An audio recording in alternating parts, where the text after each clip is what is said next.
Indonesia bagian dari diri saya.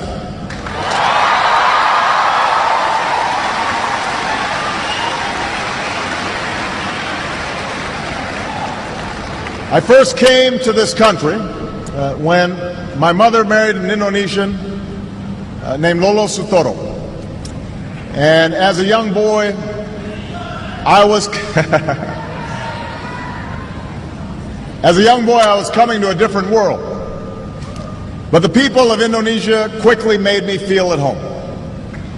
Jakarta looked very different in those days.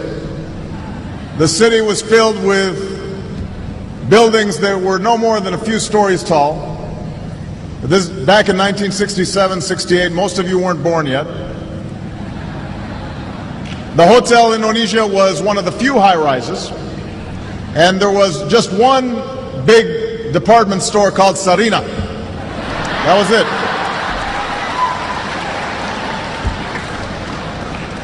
Becaks and Bemos, that's how you got around. They outnumbered automobiles in those days. And you didn't have all the big highways that you have today. Most of them gave way to unpaved roads and the kampongs. So we moved to Menteng Dalam, where, hey, some folks from Menteng Dalam right here. And we lived in a small house. We had a mango tree out front. And I learned to love Indonesia while flying kites and running along the paddy fields and catching dragonflies, buying sate and bakso from the street vendors. I still remember the call of the vendors. Sate. Yeah. I remember that. Bakso. Enak, yeah?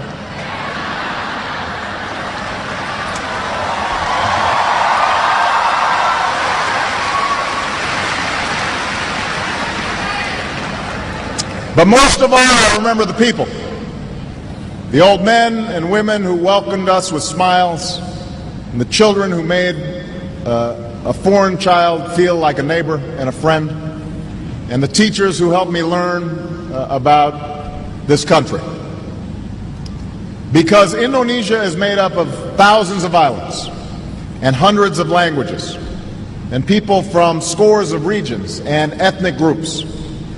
My time here helped me appreciate the common humanity of all people.